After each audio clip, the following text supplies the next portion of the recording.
સહજાનંદ ગુરુમ ભજે સદા. બોલો સ્વામિનારાયણ ભગવાનની, શ્રી હરિ કૃષ્ણ મહારાજની, શ્રી રાધા કૃષ્ણ દેવની, શ્રી નરનારાયણ દેવની, શ્રી લક્ષ્મીનારાયણ દેવની.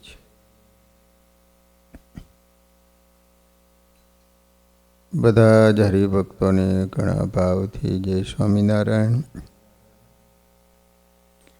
વાલા ભક્તજનો, આજે આપણે ગ્રહસ્થના પંચ વર્તમાન જાણવાના છે. સર્વાવતારી સ્વામિનારાયણ ભગવાને પોતાના યોગમાં આવનાર હજારો વ્યક્તિઓના જીવન અને જીવના સ્વભાવો બદલી નાખ્યા. આસુરી અને અહંકારી પ્રકૃતિ ધરાવતી વ્યક્તિઓના જીવન દૈવી ગુણોથી ભરી દીધા. જે હાથમાં ભાલા, તીર, બરસી જેવા આયુધો રહેતા હતા, એવી વ્યક્તિઓને પ્રથમ સંપર્કમાં જ ઐશ્વર્ય બતાવી સાત્વિક જીવન જીવતી કરી દઈ એમના હાથમાં માળા ફેરવતી કરી દીધી. એમના અંતર્મનના અવયવ બદલી નાખ્યા. એમના કામ, ક્રોધ, ઈર્ષા, અસૂયા, લોભ, માન જેવા આસુરી સ્વભાવોને હણ્યા. આ વાતનું સમર્થન આપતા ગુજરાતના પ્રસિદ્ધ ગાંધીવાદી ચિંતક શ્રી કિશોરલાલ મસરૂવાળા કહે છે કે જે સમયે ગુજરાત કાઠિયાવાડમાં અંધકાર છાઈ રહ્યો હતો, એ વખતે પોતાના પ્રતાપથી અનેકના હૃદયોને પ્રકાશ પમાડનાર, અનેકના ચિત્તનું આકર્ષણ કરી એમને ગુરુ વચને ચૂરે ચૂરા થઈ જાય એવા સ્વવશ કરી મૂકનાર, કાઠી કોળી જેવા અનેકની ચોર્ય વૃત્તોને ચોરી લેનાર, લુપ્ત થયેલા બ્રહ્મચર્યાશ્રમને પુનઃ સ્થાપનાર, નિરંકુશ અને સ્વચ્છંદી બનેલા ત્યાગાશ્રમને ઉજ્જવલ કરનાર, પતિત થયેલા ગુરુઓ અને આચાર્યો માટે સંયમનો આદર્શ બેસાડનાર, સ્ત્રીઓને સમાજ અને સંપ્રદાયમાં ચોક્કસ સ્થાન આપી એમની ઉન્નતિ કરનાર,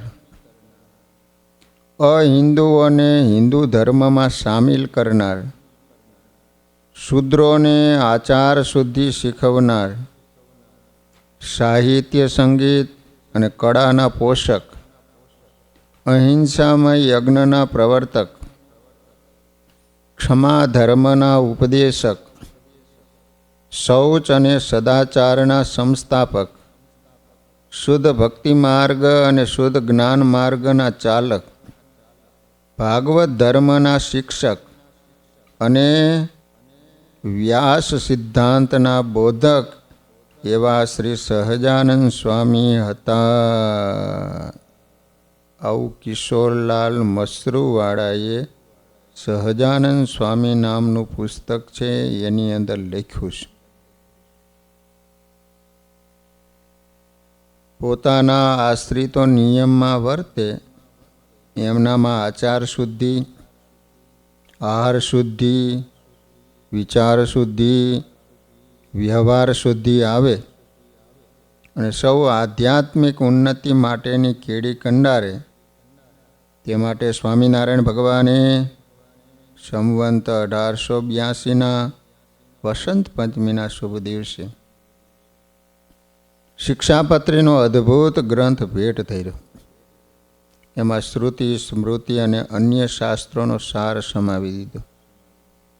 212 શ્લોકોથી સોહતી આ બાહ્ય આંતરશુદ્ધિની સંહિતા પાડશે તે અમારા આશ્રિત, ન પાડે તે સત્સંગથી બહાર, એવી વાત પણ કહી. ત્યારે સ્વામિનારાયણ ભગવાન રાજકોટમાં અંગ્રેજ ગવર્નર સર માલ્કમને મળ્યા અને શિક્ષાપત્રી ભેટ આપી. ત્યારે સાનંદ આશ્ચર્યથી માલ્કમ સાહેબે પૂછ્યું કે અમારા શસ્ત્રો અને સિપાહીઓથી આ કાઠી પ્રજાને અમે સંભાળી નથી શક્યા, તો આપે એમને કેવી રીતે નિયમમાં રાખ્યા? ત્યારે ભગવાને કહ્યું કે એમને શસ્ત્ર નહીં, આ શિક્ષાપત્રીનું શાસ્ત્ર મળ્યું છે અને તેથી સૌ નિયમમાં વર્તે છે.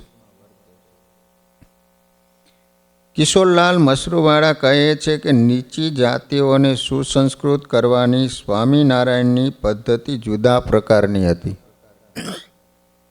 એમનો સુધારો ઉચ્ચ જાતિઓને હલકી જાતિઓ સાથે ભેળવી દઈને ઉચ્ચ જાતિમાં હલકા સંસ્કારો પાડવાનો ન હતો, પણ નીચ જાતિઓને ચઢાવી એમનામાં ઉચ્ચ જાતિના સંસ્કાર પાડવામાં હમાયો હતો.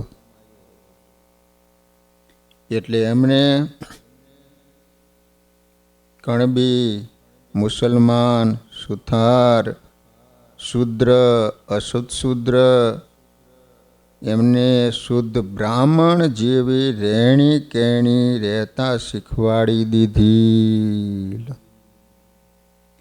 મદ્યમાંસ ખાવું નહીં, ગાયડા વિનાનું દૂધ જળ પીવા નહીં, અરે ડુંગળી, લસણ અને હિંગ જેવી વસ્તુઓનો પણ ત્યાગ રાખ્યો. એ સ્વામિનારાયણીય સંસ્કારો હતા. ભગવાન સ્વામિનારાયણના વાત્સલ્ય પ્રેમથી છાણીના હરિજનોનો સર્વાંગી વિકાસ કેવો થયો હતો.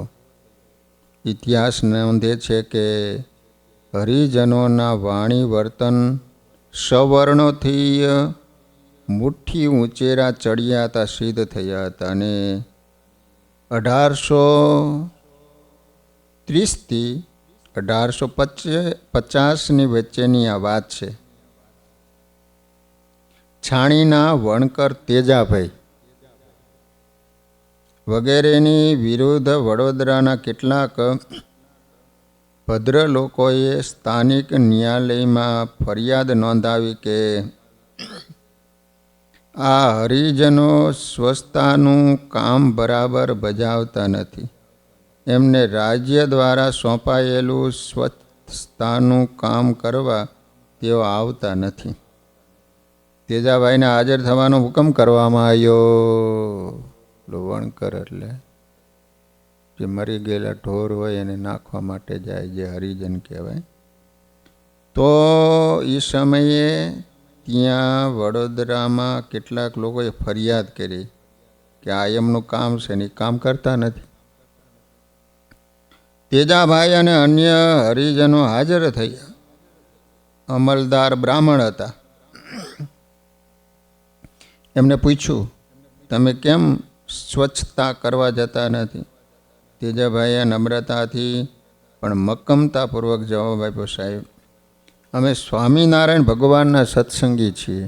આજ પણ ત્યાં મંદિર છે અને એ વણકર લોકો ભગવાનનું ભજન કરે અને બ્રાહ્મણ જેવા ધર્મ પાડે. ત્યારે આમને કીધું કે અમે સ્વામિનારાયણ ભગવાનના સત્સંગી છીએ, એટલે જૂઠું કદી નહીં બોલીએ.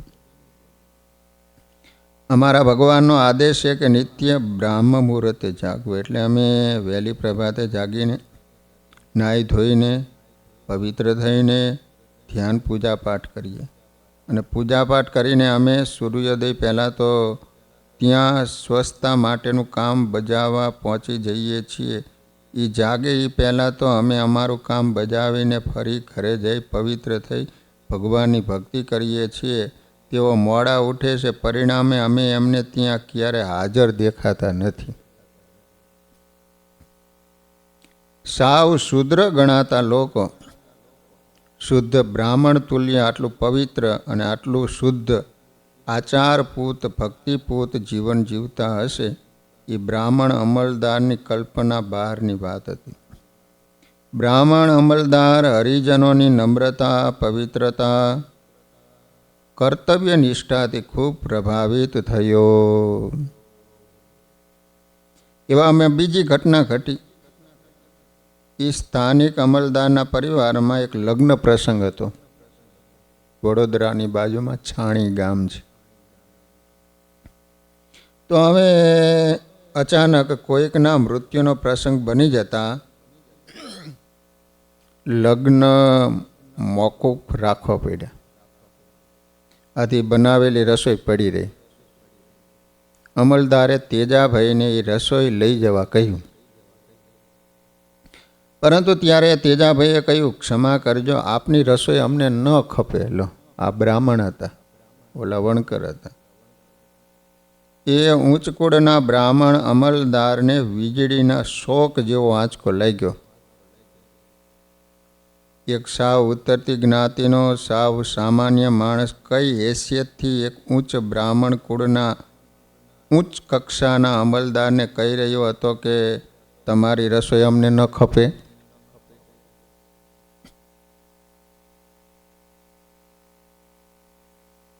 અરે, તમે તો અમારું એઠું ખાનારા, તમને અમારી રસોઈ શા માટે ન ખપે?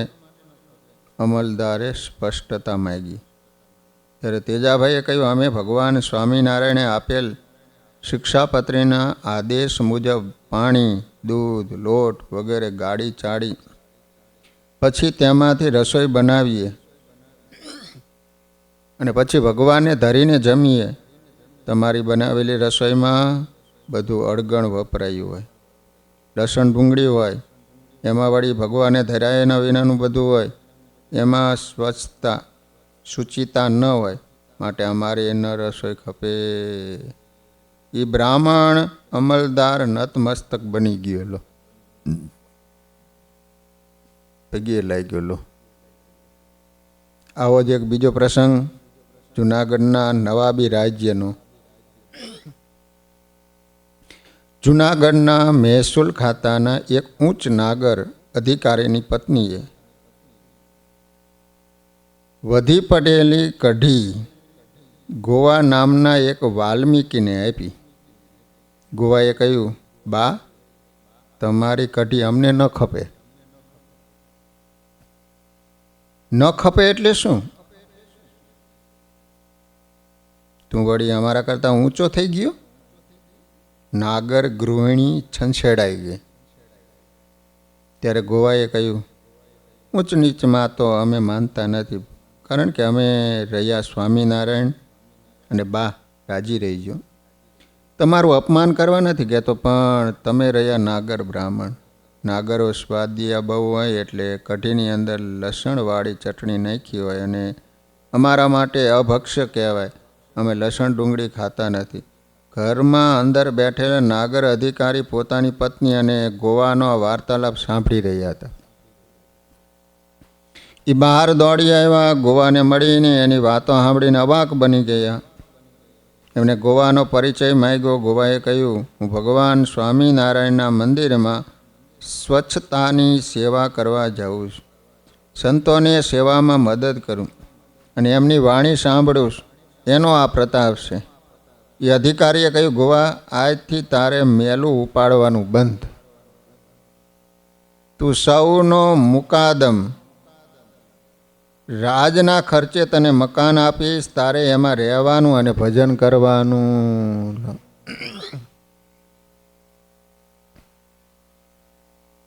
પહેલાં મેલું ઉપાડવાનું કામ કરતા. પહેલાં સંડાસ બાથરૂમમાં આ રીતના નહોતા. મોટી ઉંમરના હોય ને તો ગોળા હોય, પછી ફેંકવા દેવા પડે. તો એ લોકો આવું કામ કરતા. તો એ નાગર બ્રાહ્મણ કહે છે કે આજથી તારે એ કામ કંઈ નહીં કરવાનું. લો, એને ગુણ આવ્યો કે તું આ જ્ઞાતિમાં જન્મેલો છતાં આવા ધર્મ નિયમ પાડેશ. સૌરાષ્ટ્રના ઝાલાવાડમાં આવેલા લીંબડી ગામના દેવી પૂજક સગરામને ભગવાન સ્વામિનારાયણનો સત્સંગ થયો. એનું સમગ્ર જીવન સૌ કોઈને આશ્ચર્ય ઉપજાવતું હતું. એક વખત સગરામ મુસાફરીએ જઈ રહ્યો તો એને તરસ લાગી. રસ્તામાં નદીએ પાણી પીવા ગયો અને એ જ વખતે શિયાણી ગામના શિવરામ વિપ્ર પાણી પીવા માટે નદીએ આવ્યા. હવે બન્યું એવું કે શિવરામ વિપ્રે સીધું જ ખોબે ખોબે પાણી પી લીધું. બ્રાહ્મણ હતા અને સગરામે પોતાનો લોટો કાઢ્યો. લોટાને રેતીથી અજવાળ્યો, એના ઉપર ગરણું મૂકી થોડું પાણી ગાળેલું ભર્યું, એનાથી વળી લોટો વિછળ્યો, પછી ફરી ગરણું મૂકી એમાં પાણી ગાળ્યું અને ત્યારબાદ ભગવાનનું સ્મરણ કરી પાણી પીધું. શિવરામ ભટ્ટ એક દેવી પૂજકની આટલી શુચિતા જોઈને આશ્ચર્યચકિત થઈ ગયા. પોતે બ્રાહ્મણ હોવા છતાં એ શુચિતાનું પાલન કરી શકતા નહોતા. તે એક દેવી પૂજક સ્વામિનારાયણ સંપ્રદાયના સંસ્કારોથી ઉચ્ચ વર્ણનો બનીને પાડી રહ્યો હતો. સદગુરુ શ્રી કૃષ્ણ ચરણદાસજી સ્વામીનું જીવન ચરિત્ર અને ઉપદેશ નામના પુસ્તકમાં સૌરાષ્ટ્રમાં આવેલા તળ ગામના જેઠા કોળીની વાત સંપ્રદાયમાં પ્રસિદ્ધ છે. જેઠો કોળી બ્રાહ્મણ જેવા આચાર રાખ્યો. એક અમલદાર સિંહ જોવા નીકળ્યા. છેટેથી પૂછ્યું, એલા કોનું હાથી છે? ત્યારે એક પટેલે કહ્યું, કોળીનું. એ સમયે સુખી ખેડૂતોને ત્યાં બળદ હોય, પણ નિમ્ન વર્ણના એ ગરીબ લોકોને ત્યાં તો ક્યાંથી હોય? આથી અમલદારે આશ્ચર્ય પામતા પૂછ્યું, એ કોળી બળદ રાખે છે? પટેલે કહ્યું, એના જેવા બળદ આખા ગામમાં કોઈની પાસે નથી. અમલદારે જેઠા કોળી પાસે જઈને બધું પૂછ્યું. એની નજર દૂર પડી. ઓયલા બોરડીના ગળાયા નીચે શું છે? જેઠો કે પાણીની ભંભલી છે. એ ઉપર કાગડો બેસી ન જાય એટલા માટે પાલેરું માથે રાખ્યું છે. લોટો કેમ છેટે રાખ્યો છે? જેઠો કે દિશાએ જવું હોય તો પાણી લેવું જોઈએ ને, પાણી પીવાનો લોટો જુદો છે. જેઠા કોળીની સ્વચ્છતા શુચિતાની વાત સાંભળી અમલદાર દંગ થઈ ગયા. પટેલે જેઠાની તારીફ કરતાં કહ્યું, સાહેબ, આ ગામમાં આ એકલો જેઠો એવો છે કે જે એકાદશી પાડે ને અન્ન વસ્ત્ર ને આબરૂ એના જેવા કોઈને નથી. તે દર દસમીને દિવસે ઉના મંદિરે જાય, ત્યાં એકાદશીનો ઉપવાસ કરે, ભજન કરે, બારસે પારણા કરીને ઘરે આવે એવો એને નિયમ છે. સવારે નિત્ય ઉઠી નાહી પૂજાપાઠ કરે, તિલક ચાંદલો કરે અને ઉજળા લુગડા પહેરે. સમાજની દ્રષ્ટિએ નિમ્ન કોટીના લીંબલી ગામના સગરામ, જૂનાગઢના ગોવા છાણીના તેજા ભગત, નારાયણદાસ વગેરે જેવા અનેક હરિભક્તોમાં બ્રાહ્મણને પણ શરમાવે ને એવી નૈતિકતા, નિત્ય ધર્મ અને જ્ઞાનની સરવાણીઓ ભગવાન સ્વામિનારાયણે વહેતી કરી હતી. ગુજરાતના સાહિત્યકાર શ્રી ચંદ્રવદન મહેતા ભગવાન શ્રી હરિના કાર્યને બિરદાવતા કહે છે કે છેવટે ગુજરાત સહજાનંદજીને યાદ કરશે.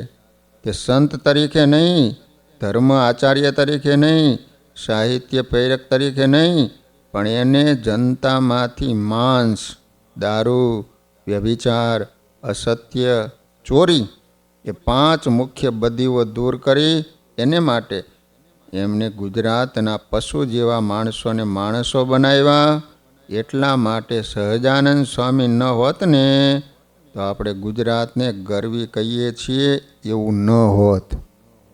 ગુજરાતમાં જે સદાચાર છે એને સ્થાને એ જોવું ન ગમે ને એવું ગંદુ હોત.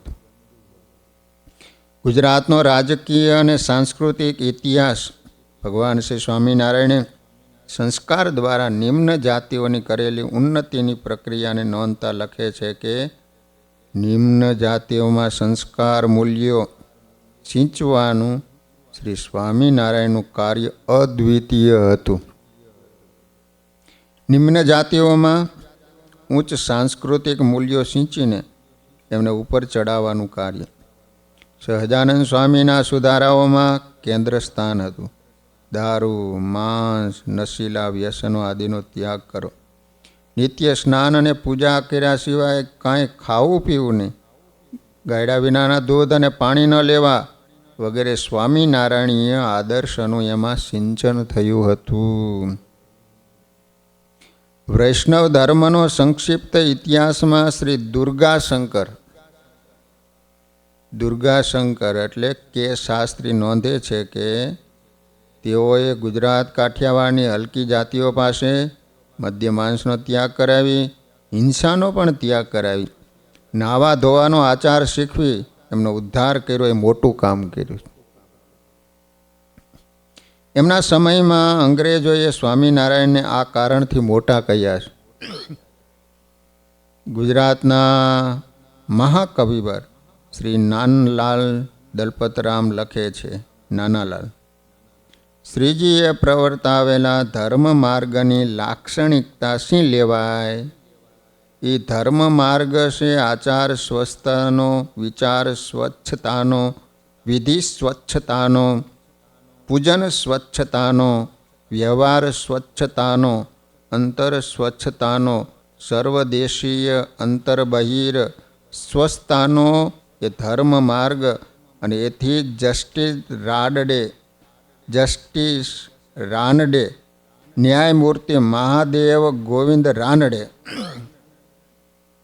શ્રીજી મહારાજને last of the old Hindu reformers અર્થાત સ્વામી શ્રી સહજાનંદ મધ્યયુગીન હિન્દુ ધર્મના છેલ્લા સુધારક હતા એમ કહેતા જસ્ટિસ રાનડે. અને ભાંગ, ગાંજો, તમાકુ તજાવી શ્રીજીએ ગ્રહસ્થીના જીવન નિર્માદક કીધા. રંગેલા તુંબડા ફોડાવી શ્રીજીએ નિર્મોહી કીધા. ભાઈ ભાઈના દર્શન દ્વાર નિર્નિહાળા સ્થાપી શ્રીજીએ દેવ મંદિરોને પવિત્ર કીધા. પંચવર્તમાન ધરાવીને સાંપ્રદાયિકને આચાર શુદ્ધ કીધા. શિક્ષાપત્રી આપી વ્યવહાર શુદ્ધિ કીધા. વચનામૃત સંભળાવી જ્ઞાન શુદ્ધ કીધા. પ્રેમ ભક્તિ વર્ષાવી અંતર શુદ્ધ કીધા. સુપ્રસિદ્ધ ગુજરાતી સાહિત્યકાર તથા શિક્ષણ શાસ્ત્રી શ્રી મનુભાઈ પંચોળી દર્શક કહે છે કે દારૂ, અફીણ, દીકરીઓ અને દૂધ પીતી કરવાનો રિવાજ, માંસાહાર આ બધાને ગમે તે પરંપરાનું ધર્મકથાનું સમર્થન હોય તોય પણ નિષેધ પ્રબોધ્યો છે. તે એમના ભગવાન શ્રી સ્વામિનારાયણના અસાધારણ બુદ્ધિ સ્વાતંત્ર્ય અને મનોબળનું સાક્ષી છે. એમણે જે કંઈ કહ્યું તે સ્વ અનુભવના જોર પર કહ્યું છે. તો ભગવાન સ્વામિનારાયણે દારૂ ન પીવો, માંસ ન ખાવું, ચોરી ન કરવી, વ્યભિચાર ન કરવો, વટલવું નહીં અને વટલાવું નહીં, આ 5 વર્તમાન બાંધી મનુષ્યમાં મનુષ્યત્વ ઉમેરીને એના સાચા અર્થમાં માણસ બનાવેલ છે. સદગુરુ ગુણાતીતાનંદ સ્વામી પોતાની વાતોમાં ભગવાન શ્રી હરિ સ્થાપિત પંચવર્તમાનની મહત્તા કહે છે. જે સ્વામિનારાયણે આ પૃથ્વીને વિશે આવીને 5 પગ રોપ્યા છે, એને ખોટા કરીને જીવનું રૂડું થાય એમ હોય તો કઈ દેખાડો. એ જે 5 પગ રોપ્યા છે એને ફેરવવાને કોઈ સમર્થ નથી. જેમ રાવણની સભામાં અંગદે પગ રોપ્યો હતો, કોઈથી ઉપડ્યો નહીં, એમ અમે પણ પગ રોપ્યા છે, કોઈથી ખોટા નહીં થાય. જેમ 51 પગથિયાને વટાવી જેના પગના નીચે ગ્રહને ચકદાવી બેસનાર લંકેશ્વરી રાવણ પણ અંગદના પગને હલાવી ન શક્યો, એમ આપણે માયાના મોહજાળમાંથી બચી શકીએ તે માટે સર્વાવતારી સ્વામિનારાયણ ભગવાને પંચવર્તમાન રૂપી લાલ બત્તી બતાવી અને તો આ રીતે સ્વામિનારાયણ ભગવાને પંચવર્તમાનનું પ્રવર્તન કરાયું. તો મહારાજે એ સમયે ઈસવીસન 19મી સદી ભારતના ઇતિહાસમાં સામાજિક ધાર્મિક સુધારણાની તથા બૌદ્ધિક જાગૃતિની સદી બની રહી, જેમાં અનેક મહાપુરુષોનો ફાળો, એમાં ભગવાન સ્વામિનારાયણનું પણ વિશેષ યોગદાન છે. અને એ સમયમાં સમાજનો ચિતાર જોઈએ ને તો સમાજ જીવન વ્યસન, વહેમ અને વિલાસમાં ડોહેડાયેલું હતું. ભોગ જીવનમાંથી ભાવ જીવન કરવું એ કોઈ સામાન્ય વ્યક્તિથી ન બની શકે. જ્યારે સમાજમાં કોઈ આમૂલ પરિવર્તન લાવવું હોય ને ત્યારે ઘણા બધા સિદ્ધાંતોને અનુસરવું પડે. ભગવાન સ્વામિનારાયણે જોયું કે લોકોમાં જ્યાં સુધી આચાર શુદ્ધિ નહીં થાય ત્યાં સુધી જીવન શુદ્ધિ અધૂરી છે. આચારો પ્રથમો ધર્મ, અર્થાત આચાર એ મનુષ્યનો પ્રથમ ધર્મ છે. આ શ્રીજી મહારાજનું અતિ પ્રિય સૂત્ર છે. આ જ રીતે ધર્મે નહીના પશુભી સમાના, ધર્મવિહીન મનુષ્ય પશુ સમાન. પ્રાચીન સમયમાં પશુઓ વનમાં રહેતા હતા. મનુષ્યને રહેવા માટે નાના ગામડાઓ વસાવ્યા. મનુષ્ય બુદ્ધિશાળી હોવાથી એને વિચાર્યું કે પ્રાણીઓ વનમાં રહે તેનો મારે ઉપયોગ કરવો જોઈએ. આથી એને જંગલી પ્રાણીઓને પોતાની સાથે વસાવ્યા અને પાલતુ બનાવ્યા. આમ કરવાથી એને ફાયદો ખૂબ થયો. મનુષ્યની સાથે રહેવાથી, મનુષ્યના સહવાસથી જંગલી ગાયો ભેંસોમાં મનુષ્યના જેવો ગુણો આવ્યા. જંગલી ગાય ભેંસ કરતાં મનુષ્ય સાથે રહેનારી ગાય ભેંસ મૃદુ, મમતાવાળું અને હેતાળ હોય. ઘોડા જેવું પ્રાણી ખૂબ જ વફાદાર અને સ્વામી ભક્ત સાબિત થઈ. કૂતરા જેવું જંગલી પ્રાણી મનુષ્યના સહવાસથી બુદ્ધિશાળી, પ્રેમાળ અને વફાદાર બન્યું. એ હકીકત. નાના નાના બાળકોને પણ કૂતરા સાથે રમતા ડર લાગતો નથી. માણસ ચોરને કદાચ ન પકડી શકે પણ કૂતરા ચોરને પકડી પાડે. આ વિકાસ મનુષ્યના સહવાસથી થયો. આ મનુષ્યના ગુણો પ્રાણીઓમાં આવ્યા ત્યાં સુધી તો કોઈ વાંધો નહીં, પણ થોડું ઉલટું થયું હોય એવું લાગે. પશુઓના દુર્ગુણો મનુષ્યમાં આવ્યા, એ અજુગતું થયું. એટલે પશુઓ સુધરી ગયા, મનુષ્ય બગડી ગયા. અમદાવાદ જેવા મોટા શહેરમાં ટ્રાફિકમાં માણસો મરી જતા દેખાય, પણ કોઈ દિવસ ગધેડા કચડાઈને મરતા જોવા મળતા નથી. પશુઓના દુર્ગુણો મનુષ્યમાં આવ્યા એટલે દેખાય છે કે મનુષ્ય પણ એમાં મનુષ્યત્વ નથી. આજે ત્વ છે ને, ત્વ એની ખૂબ કિંમત છે. મનુષ્યત્વ પાછળ જે ત્વ, આજે જ્યાં જુઓ ત્યાં ત્વની જ ઉણપ દેખાય. પિતા છે પણ એમાં પિતૃત્વ નથી, માતા છે પણ એમાં માતૃત્વ નથી, ભાઈ છે પણ એમાં ભાતૃત્વ નથી, પતિ છે પણ એમાં પતિત્વ નથી, પત્ની છે પણ એમાં પત્નીત્વ નથી, મિત્ર છે પણ એમાં મિત્રત્વ નથી, મનુષ્ય છે પણ તેમાં મનુષ્યત્વ નથી. જો આ ત્વ આવી જાય ને તો મનુષ્ય સાચા અર્થમાં મનુષ્ય બની જાય. આ ત્વને ભરવાનું કાર્ય હંમેશા સાધુઓએ, મહાપુરુષોએ અને ધર્મએ કર્યું છે. સામાન્ય રીતે આપણને વિચાર થાય કે આ ત્વથી ભરેલો મનુષ્ય કેવો હોય, તો જેનામાં કામ, ક્રોધ, લોભ, મોહ, મારું તારું ન હોય. એ મનુષ્યત્વથી ભરેલો મનુષ્યત્વ છે. પરંતુ આ ખોટું.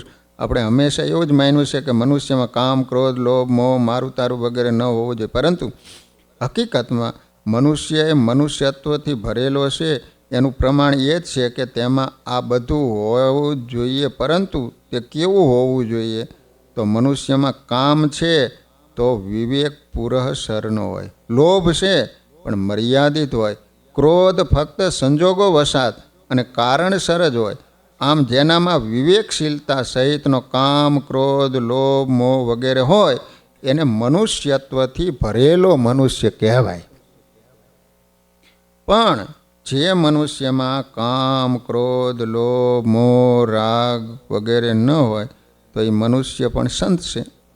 સંતમાં કામ, ક્રોધ વગેરે લેશ માત્ર પણ ન હોય, એ સંતત્વની પદવી છે. પરંતુ મનુષ્યમાં તો કામ, ક્રોધ વગેરે હોય એ હકીકત છે. સંતત્વની પદવી માટે તો સંતમાં વિશિષ્ટ પંચવર્તમાન નિષ્કામ, નિર્લોભ, નિર્માન, નિસ્વાદ, નિસ્નેહ હોવા જોઈએ.